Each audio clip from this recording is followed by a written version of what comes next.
Ay, magandang umaga po sa inyong lahat at magandang umaga po sa mga miyembro ng Malacanang Press Corps. Inisyu po ng ating Presidente ang Proclamation number 572 na rinirevoke po yung amnestia na ibinigay kay Senator Trillanes. No? Ang rason po ay it is void ab initio dahil unang-una hindi po nag-apply ng amnesty itong si Senator Trillanes at pangalawa po hindi po siya umamin sa kanyang pagkakasala. We're talking of 3 incidents po, Oakwood, Fort Bonifacio, and the Peninsula incidents. No? Importante po yung pag-aamin dahil ang amnesty po is an act of beneficence on the part of the state. Buburahin po ang mga pangyayari, parang walang krimen nangyari, pero kinakailangan umamin po. No? At walang ganyang pag-amin na ginawa po si Senator Trillanes. Questions, please.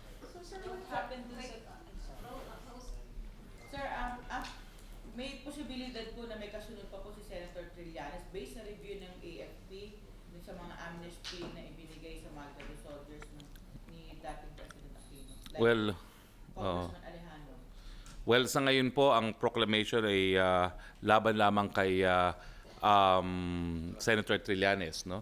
At ang epekto nga, sang-ayon dito sa Proclamation 572 mismo, ay mabubuhay lahat yung mga kaso na nakabinbin laban kay Senator Trillanes. So far po, si Senator Trillanes, but this is without prejudice. Kasi nangyari po talaga, and I had experience also representing some of them in the past, no?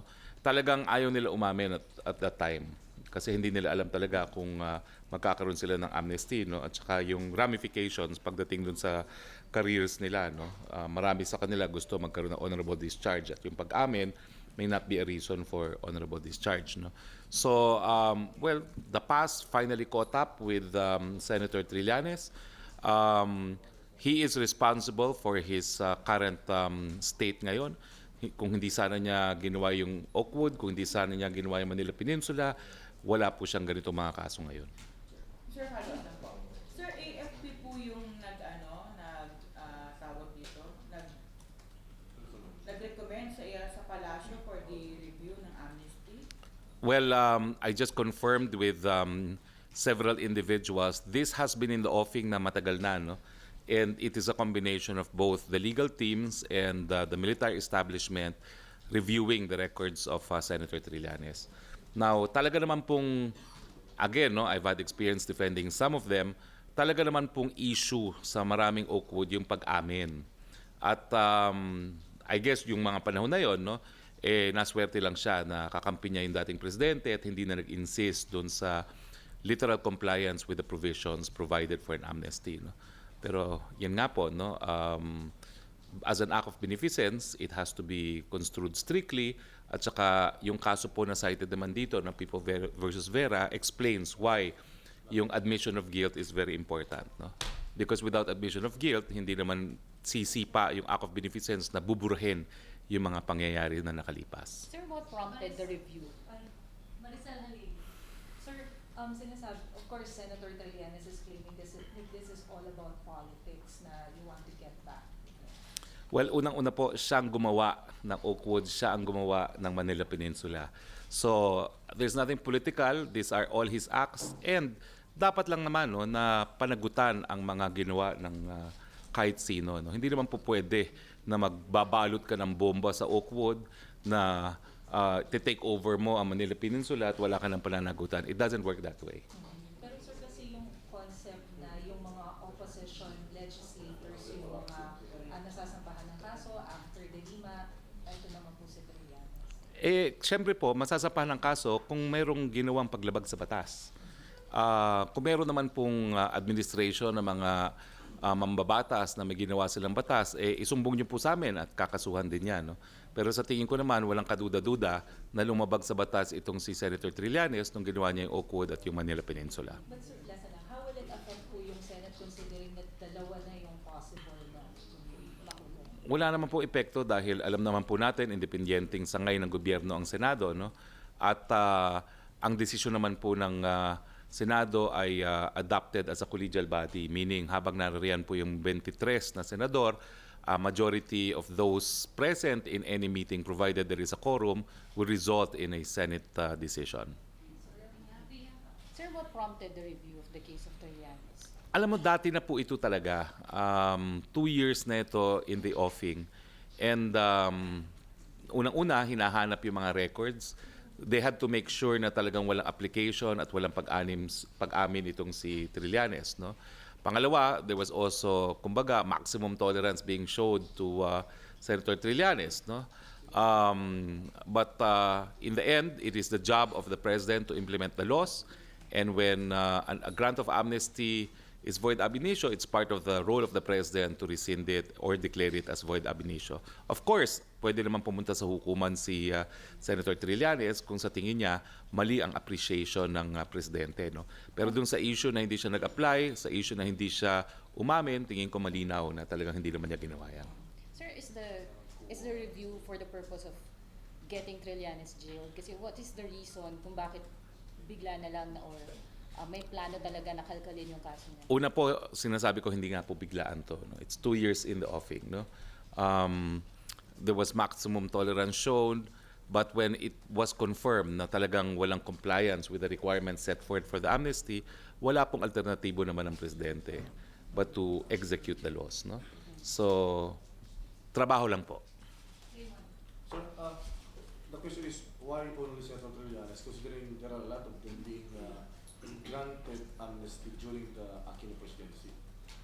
Well, siguro po ang na-confirm pa lang natin ay si Senator Trillanes. No? Pero babalikan po natin yan kasi titignan po natin kung yung mga kasama niya ay similarly situated. No? And this is without prejudice. Sir, retroactive ba yung years in jail? Considering he was out already by 6 years. So pagka nakulong ulit siya, may dadagdag ba yung 6 years or 7 years na nasa labas siya doon sa kanyang supposed to be ay term or jail term? Well, you will be credited only for actual time spent in jail since hindi naman siya nakulong ng 7 years, so wala siyang benefit of the 7 years. Pero we're jumping naman one step ahead. Kinakailangan muna hatulan siya ng hukuman. No? We will give him his day in court dahil wala pa naman siyang conviction. Thank you, sir. Sir, hindi po ba kailangan ng concurrence ng House at Senate dun sa revocation kasi kung bilang yung amnesty inaprobahan ng Senado? Well, our position is hindi po kinakailangan yan dahil unang-una, it is the job of the President to implement the law. So nung nakumpirma po na talagang yung mga preconditions for legal amnesty are not present in the case of Senator Trillanes, it is the role and obligation of the executive na i-declare ang void ab initio. Pero gaya ng sinabi ko, Senator Trillanes will have his day in court not only to prove his innocence on the charges of coup d'etat against him, but also on the revocation of the amnesty. I'm sure he will go running to court. Kakailanganin pa rin po ba yun? Alin? Sa tingin po, hindi. In the same way na yung sa tratado ng ICC sa tingin namin ay tama na yung decision executive pagdating po dito. Kasi naman, ang kinakailangan lang po sa amnesty is concurrence, not consent. No? So it is still an executive determination whether a person should be given amnesty at magko-concur lang ang Kongreso. Sir, just to clarify, so is the palace denying that the order was issued because si Trillanes is the biggest critic of the president right now? We're saying he was given amnesty by President Aquino because of politics, and the declaration of void ab initio is based on law and on facts. So legally, can you undo amnesty granted by a former president? We're not undoing. It never was effective kasi hindi naman niya kinumply yung mga requirements. Yun po ibig sabihin ng void ab initio. There is nothing to undo because hindi naman siya naging valid from the very beginning. So, Secretary, just a clarification. Does it mean we are opening all cases of amnesty? We are opening it to scrutiny? Well, we will review the records and we will determine who else did not comply. No? I know for a fact that many of them complied. Ang nangyari kasi dyan, marami sila sa Oakwood, yung mga umamin were ostracized heavily by the leadership. No? Kasi ang kanilang decision noon walang aminan. No? Pero nasa sa kanila po yan. No? Titignan natin kung ilan talaga yung dapat at it's up to the President to also decide kung ano mangyari dyan. So, the Defense Department will review all. Well, sa tingin ko po, there will be a review and because this is a president, no? So, it will be reviewed and we will find out kung sino pa yung mga dapat na ideklara na void ab initio. Sir, morning sir. Sir, just to be clear, para may nabanggit si SOJ kanina na 2013 nag-start yung review. Pero yung review ay nag-start under the Duterte administration. Well, of course, the review of the Duterte administration started during his term. But make no mistake about it, no? Mula pa po nung time na inoffer sila ng amnesty, controversial na po yung pag-amin at yung pag-file. Actually, nagulat ako na pati application wala si Senator Trillanes. Ang alam ko lang na controversial yung mga panahon na yon kung aamin o hindi, no? And they did not want na umamin. In fact, yan yung dahilan kung bakit ilan sa mga Magdalo fell, yung kumbaga nahiwalay doon sa mainstream leadership dahil yung iba nauna nang umamin. I'm talking of Maestre Campo, I'm talking of Bolo, I'm talking of Gambala, no? Kasi ayaw nila yung umaamin, no? Pero that's a precondition of an amnesty. So, sir, yung review was initiated during the previous administration. Well, let's just say that even the previous administration should have known that an application and the admission of guilt are prerequisites, no, for an effective amnesty. Sir, what prompted the Duterte administration to review yung amnesty and individually lang po ba yung pagkaka-review sa case niya or the whole lot? Well, as I said earlier, no, the president's task is to implement the law. The review has been ongoing. I think even the individuals in the military establishment na nagbigay ng amnesty knew that they were lacking requirements, no. So it was really only a matter of time before the issue would come out. Sir, ano yung naging basihan ng Palacio in saying that Senator Trillanes never filed his application because there were, Tinignan po talaga nila yung records. but there were numerous media reports, or for us there was video in 2011 that Trillanes filed his application, and that he said that in filing his application form, he signed the sections that stated that they were agreeing to their general admission of guilt.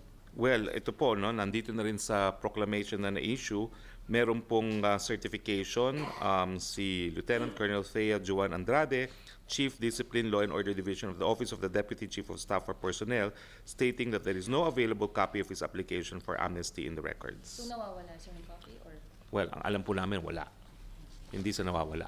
how would you explain itong video ng mga media, because media networks are unearthing or yung kanilang mga file na, and there are indeed videos of Trillanes filing his application form. Hindi ko po alam yan. Basta we're relying on official records and there's no substitute for that, no? And importante rin yung pag-amin, ha? I think until now, hindi naman naamin talaga si Senator Trillanes na ginawa siyang paglabag sa batas.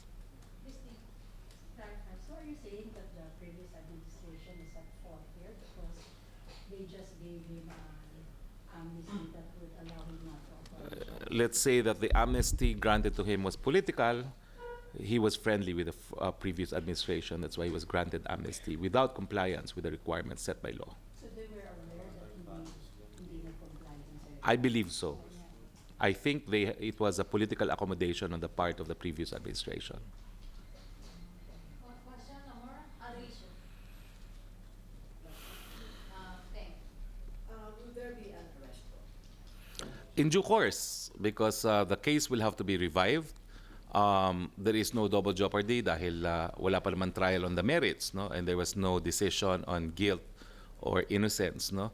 So the information has to be refiled, and the whole thing has to proceed again, no? There has to be a determination na tuloy na naman ang kaso, and a warrant of arrest would have to be issued again by a court. It is the court. In our scheme of government, it is only the courts that can issue warrant of arrest for the crime of coup d'etat. Now, although Proclamation 572 also says that this will revive administrative charges as well, no? I'm not too knowledgeable about court-martial proceedings, but it is very clear under existing rules that liability for coup d'etat is separate and distinct from court-martial proceedings, no? So it is without prejudice to military tribunals asserting their jurisdiction over the person of Senator Trillanes. Sir, kailangan po ba mag-issue pa ang DOJ o departure order o ng watch list order bago Well, kinakailangan po na mag-issue ng sa rules, no? Meron na po ngayong bagong rules na inapruba ng ating Korte Suprema. Pero in the case of Trillanes, nakasampa naman po yan sa kaso, it will have to be revived, no? So pending actual revival po pwede pong mag-apply yung ating mga piskalya ng order sa korte, no? Yung under the new rules of the Supreme Court na they can petition a court now to yung preventive hold departure order na tinatawag. Sir, in case po din ma-arresto si Senator Trillanes, ano po yung pinaghahandaan ba ng palasyo yung maaaring maging setback nito o magiging epekto nito sa political climate po ng bansa? Wala pong epekto to because this is just enforcing the law. Halimbawa po, yung mga halimbawa yung mga pagkilos laban sa gagawing pag-aresto kay Trillanes, mapaghahandaan po ba ito ng pamahalaan? Hindi naman po kailangang paghandaan yan. Talaga naman pong handa ang ating administrasyon na ipatupad ang ating batas. No one is above the law. And just because someone became senator cannot remove the fact that he committed serious breaches, capital offenses of our penal laws. Sir, yung mga halimbawa pong kilos protesta po, halimbawa may mga grupong maglunsad bilang pagtutol dun sa napipintong pag-aresto kay Senator Trillanes. Wala pong problema yan. Maximum tolerance naman po si Presidente pagdating sa freedom of expression and freedom of peaceful assembly, and he's proven that. Sir, kina-question ni Senator Trillanes yung timing ng release ng proclamation na yung nasa Israel daw si Presidente. Sinadya po ba ito, sir? Hindi po. Mas maganda nga sana nasa Pilipinas dahil nakakadepensa ang gobyerno, no? Ngayon nga pong nandito kami sa Israel, limited po ang nasasabi namin sa bagay nito, no? Dahil we have to attend to pending matters in connection with the ongoing visit here in Israel. So sa akin po, it's just coincidence, no? Pero it would have been better na nasa Pilipinas para kung todo depensa naman ng ang Estado, no? Ngayon, ang nagsasalita lang sa Pilipinas si Senator Trillanes. Sir, what did the President say when he was informed na faulty na yung amnesty na binigyan? He did not bat an eyelash. He is a former prosecutor, and he knows that anyone who commits a capital offense should be held accountable, no, to the full extent of the law. Hindi rin siya concern that this could be in a backlash to him because, as I said, si Senator Trillanes is known to be his biggest critic. Absolutely no such concern. Tingin po namin limitado naman ang suporta ng taong bayan na pinapakita kay Senator Trillanes. Ang dami niyang kasinungalingan na sinasabi na wala naman naniniwala sa kanya.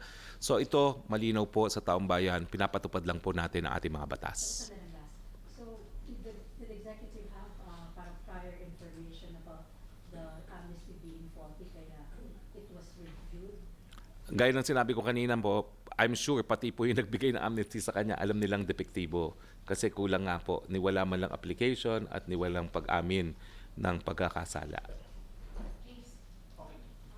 Sir, was Senator Trillanes given the due course, the due process, was he made to answer or give his side, considering that his case or his amnesty is or was under review?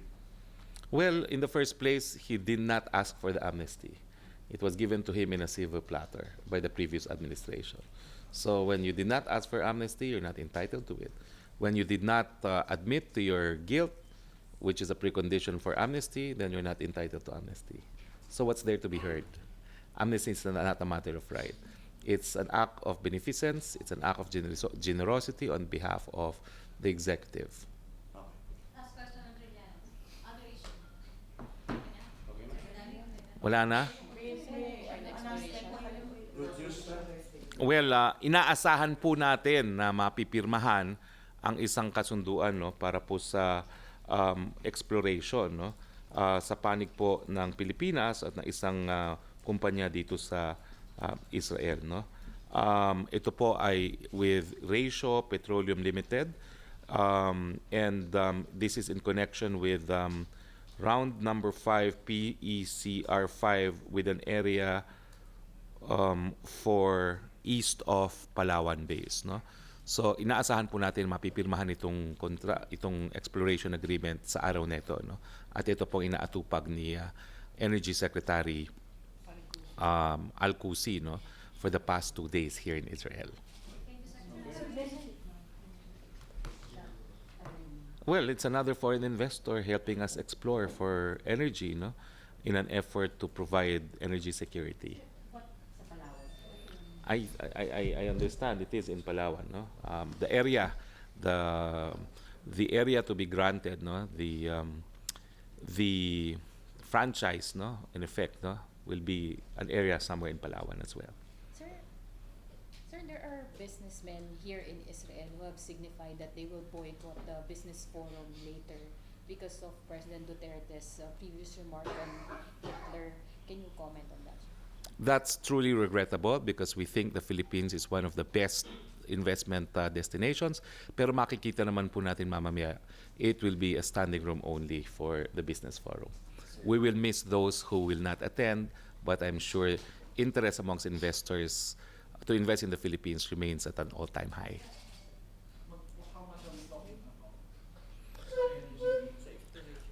Well, wala pa siyempre dahil exploration pa lang ito. No? But anyway, siguro po in Jordan, when it's signed, we will issue copies of the signed document. Sir, how about arms deal? I cannot confirm until it actually happens because it's not in the schedule. But if it does happen, I'll have to tell you because that's the essence of freedom of information. Hindi ko po alam because it's not even in the schedule. So I'm reiterating, I cannot confirm something that is not in the schedule. But if it happens, I'm bound by rules of the law on ethical conduct to make it public. No? Sir, some by purposes, no, sir, yung perennial persistent rumors na meron siyang medical checks dito sa... Well, nakikita nyo naman si Presidente, no? Nakikita nyo naman ang schedule. Medyo busy yung ating schedule. Ngayong araw nito, whole day na naman siya. Merong pag-uusap sa Presidente ng Israel. Tapos mamayang hapon ay meron ng visit with the counterpart of the Diamond, movement, no? The Red Diamond movement. And then mamaya ay meron pa rin isang schedule, no? So we have 2 schedules in the afternoon and 1 schedule in the morning. So it's been a hectic schedule for the President. Hindi ko alam kung kailan siya pupunta nung di umano ng medical consultation. At hindi ko rin alam why he would come here, no? For medical reasons. Sir, could you explain, especially for those who are not familiar with how the President works, yung massive holes daw dun sa schedule ni President, like he's free in the morning and all the activities are in the afternoon? Well, I think it's, just to enable him to have sufficient time to rest, no? And for the delegation also, no? Sufficient time to rest. And have a little time to see some of the Holy Land. Para naman ang media makaikot din. Oh, di ba? Maraming salamat po. Thank you. Sir, pwede dito yan Oh. Sir, hawakan niyo lang. Sir, pwede ko huli na. Ewan ko ba? I cannot confirm something that's not in the schedule, but I will confirm if it actually happens. Alam mo, nainis ako dito sa trip nito, mga ang daming, hindi pwede ito, hindi pwede ito.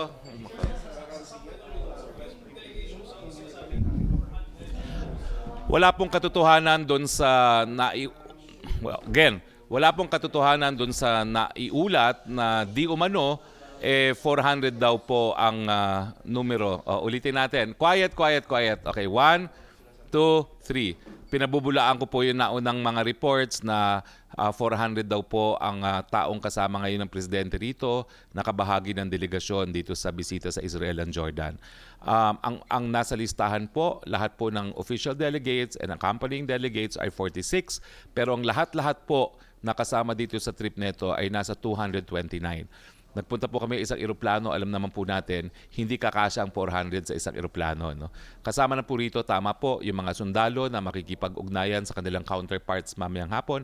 At meron din po tayong mga kasama, mga amputees, no? Yung mga bagong bayani na nawalan ng kanilang bahagi ng katawan, pinaglalaban ng ating bayan. Kasama na po natin yan at hindi po natin dinidinayan because that's the least that we can offer some of our amputees na mga sundalo. No? So 229 po ang official number and we have a listing for this. Sir, could you assess yung pagtanggap ng Israel kay President Duterte? Kasi it seems na parang hati sila, especially with the remark of President on Hitler. Hindi po. Napakainit po ng pagtanggap nila. Netanyahu, I was talking to the current ambassador of Israel to the Philippines. Prime Minister Netanyahu po had a very good rapport with the Philippine president. It's been a remarkable success po despite some noise that we find in the Israeli media. Okay, thank you. Enjoy the Holy Land.